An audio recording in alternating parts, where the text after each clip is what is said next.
प्रेम मैं से तू हो जाने की प्रक्रिया का ही नाम है। 300 करोड़ का कारोबार कर चुकी सैयारा फिल्म प्रेम में मैं से तू हो जाने की कथा तो नहीं है, लेकिन मैं रहते हुए तेरा हो जाने की कहानी है, जिसे प्रेम के चरम वाली स्थिति से पहले की स्थिति कहा जा सकता है।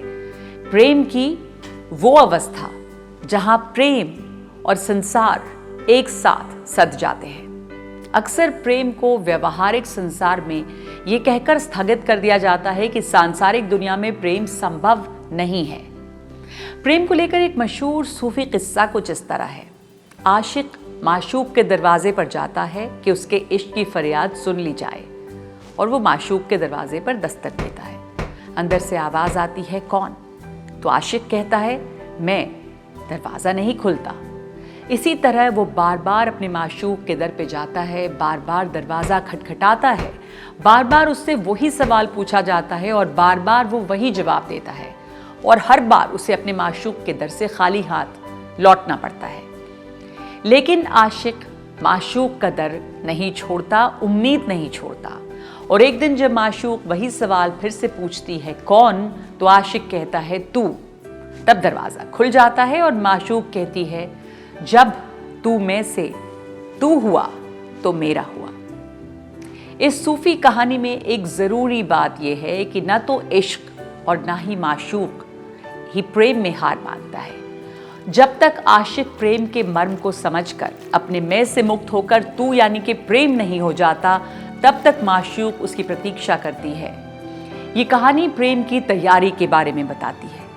ये सूफी किस्सा सीधे जुड़ जाता है जेन ज़ी पीढ़ी के लिए बनाई गई बॉलीवुड ब्लॉकबस्टर फिल्म सैयारा से। जीवन में प्रेम हो जाने के बाद चाहे जितनी मुश्किलें आईं, लेकिन ना तो नायक ना ही नायिका ने हार मानी, बल्कि दोनों ही प्रेम में पूर्ण समर्पण की प्रक्रिया से गुजरे और एक मनुष्य के रूप में अपनी कमजोरियों से पार जाकर वो कर सके जो सामान्य तौर पर जीवन में कर पाना संभव नहीं हो पाता। आज की जेन ज़ी पीढ़ी का रिश्तों और प्रेम का व्याकरण बहुत अलग है। आज तो प्रेम से ज्यादा ब्रेकअप शब्द प्रचलित है। जेन ज़ी पीढ़ी एक ऐसी दुनिया में बड़ी हुई है जहां पर डिजिटल टेक्नोलॉजी, सोशल मीडिया, मानसिक स्वास्थ्य की जागरूकता और सामाजिक बदलावों का गहरा असर है। प्रेम और रिश्ते के बारे में उनके विचार पारंपरिक विचारों से बिल्कुल अलहदा हैं। ये पीढ़ी रिश्ते या प्रेम को सहयोग नहीं मानती, बल्कि इसके लिए योजना बनाकर डिजिटल ऐप का सहारा लेती है। यहाँ दिल धड़कने से प्रेम नहीं होता, बल्कि डेटिंग ऐप पर विकल्पों में से एक चुनकर उनके साथ डेट करने को प्रेम मान लिया जाता है। और दिल की भाषा और आत्मा की गहराई में प्रेम की गूंज महसूस करने के बजाय केमिस्ट्री को प्राथमिकता दी जाती है। और जाहिर है कि देह का व्याकरण बिना दिल के धड़के प्रेम का भार वहन नहीं कर पाता, बहुत जल्दी ब्रेकअप हो जाता है। थोड़े दिन उसका दुख मनाने और सुबह सयाजी से ब्रेकअप और शाम में पार्लर में मेकअप के आदर्श वाली पीढ़ी में रिश्तों को लेकर विकल्प की तो कमी नहीं है। जैसे हर मॉल, सड़क और नुक्कड़ पर भोजन और वस्त्र के मल्टीनेशनल विकल्प मौजूद हैं, वैसे ही डिजिटल बाजार में रिश्तों के मल्टीनेशनल विकल्प मजबूत मौजूद हैं। ऐसे में प्रेम में समर्पण की प्रक्रिया तक पहुंचने का अवसर इस पीढ़ी को चाह आधारित अर्थव्यवस्था नहीं देती। प्रेम में पड़ा मनुष्य अपनी जरूरतों के लिए बाजार पर निर्भर नहीं रहता।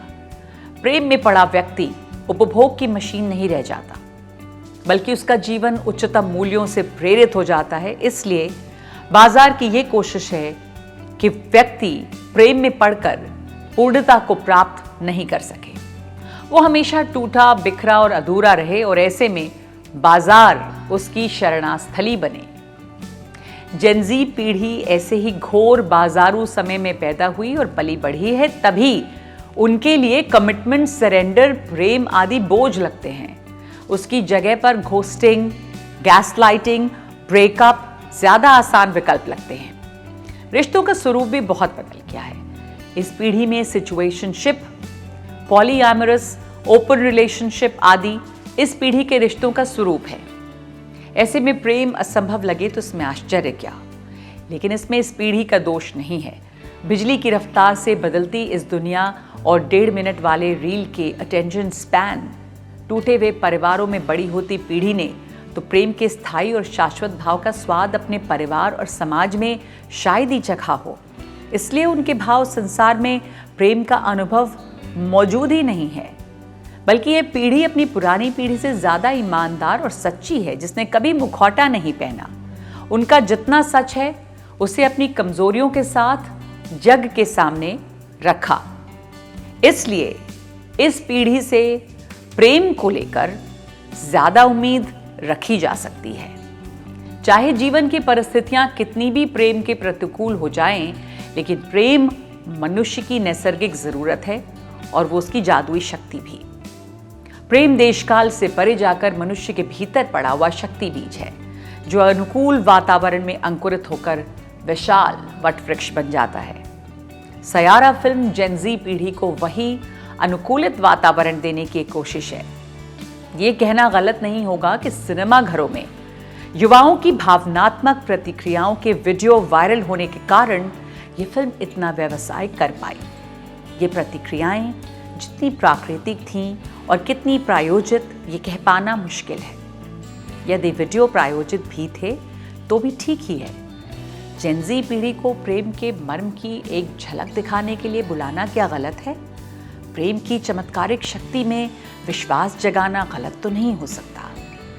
प्रेम के पारंपरिक नैरेटिव के ढांचे के साथ बनी ये फिल्म सलमान खान और रेवती की फिल्म लव, रणबीर कपूर की फिल्म रॉकस्टार आदि की याद दिलाती है। फिल्म का पहला भाग बहुत उम्मीद नहीं जगाता।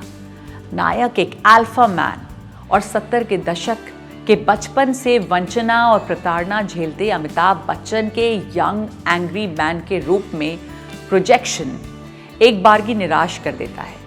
लेकिन बाद में नायक के भीतर मैस्कुलिन और फेमिनिन ऊर्जा का संतुलन देखा जा सकता है। नायिका मैंने प्यार किया की भाग्यश्री की तरह पूर्ण समर्पित तो नहीं, लेकिन उसका अपना व्यक्तित्व भी है। दरअसल प्रेम में भी दो के एक होने से पहले व्यक्तित्व के एक दूसरे में मिल जाने के पहले व्यक्तित्व का होना जरूरी है। मैं ही ना हो तो प्रेम में समर्पित कैसे होगा? व्यक्तित्व ही ना हो तो व्यक्तित्व का विलय कैसे होगा? ये बॉलीवुड की पुरानी प्रेम कथाओं से इस मायने में अलग है कि यहाँ नायक नायिका दोनों की यात्रा अपने मैं से शुरू होती है और फिर इस मैं के साथ पूर्णतः तू हो जाना प्रेम की जादूगरी से संभव हो जाता है। यहाँ व्यक्तिगत दुखों और कमजोरियों पर मास्क चढ़ाने की कोशिश नहीं है और ना ही उसे आदर्श बताने का प्रयास है, बल्कि प्रेम में धोखा खाकर पूर्णतः टूट चुकी सहज सरल नायिका और बचपन में ही माँ की मौत और पिता द्वारा छोड़े जाने और इनर चाइल्ड के क्रोध, तनाव और रिजेंटमेंट से बना नायक अपनी वल्नरेबिलिटी को स्वीकार करते हैं और वहां से अपने प्रेम की यात्रा शुरू करते हैं। फिल्म के निर्देशक मोहित सूरी ने जेनजी पीढ़ी की जीवन की परिस्थिति और मन की स्थिति को समझते हुए फिल्म में उनकी क्षमताओं और कमजोरियों दोनों को ईमानदारी से दिखाने की कोशिश की है। इसलिए ये कहानी प्रेम की जादुई शक्ति के जरिए कमजोरियों से मुक्ति और एकांतिक प्रेम का एक मेटा नैरेटिव बन जाती है। अंधे स्वार्थ, दैहिक सुख के बहुविकल्प, प्रेम से ज्यादा करियर और भोग्य परायण जीवन को महत्व देने के बजाय प्रेम के मूल्य को जीने का पाठ पढ़ाती है ये फिल्म। इस फिल्म के नायक नायिका एक बार आत्मा और हृदय द्वारा प्रेम का शाश्वत स्वाद चखने के बाद एकांतिक ढंग से एक दूसरे के प्रति समर्पित हो जाते हैं। न मान सम्मान, न पद प्रतिष्ठा, पैसा उनके प्रेम को डिगा पाता है। न ही नायक और नायिका में से कोई मुश्किलों से घबराकर अपने को चिल करने के लिए किसी तीसरी पार्टी के साथ इन्वॉल्व होते हैं। एक सफल गायक के रूप में सारे संसार का प्यार पाने की महत्वाकांक्षा रखने वाला क्रिश केवल अपनी प्रियतमा के प्रेम की आकांक्षा भर रखने लगता है। यहां पर अमीर खुसरो की पंक्ति क्यों कर याद ना आए, खुसरो दरिया प्रेम का, जो उतरा सो डूब गया, जो डूबा सो पार।